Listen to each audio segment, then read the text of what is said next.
16-я Всероссийская научно-практическая конференция молодых ученых, аспирантов и студентов в очередной раз послужила поводом для встречи в городе Нерюнгри десятков умных и талантливых людей. О том, какие темы в этот раз выбрали для обсуждения и как проходил обмен научным опытом, расскажет Игорь Акимов.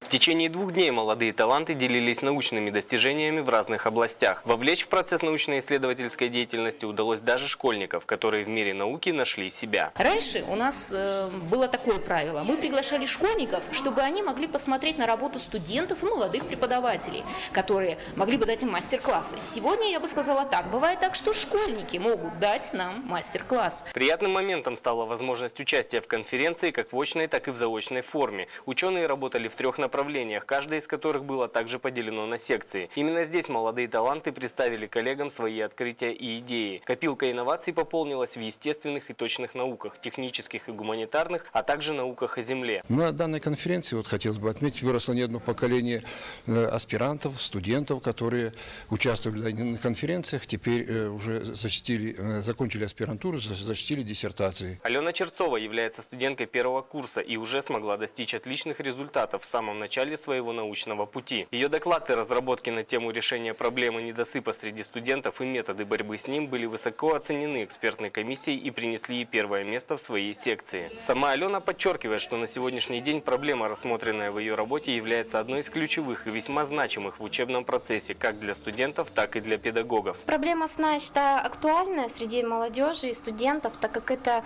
у нас идет большая нагрузка психоэмоциональная, физическая, и я считаю, что нужно уделять большое внимание своему здоровью, режиму своего дня, планировать свою деятельность.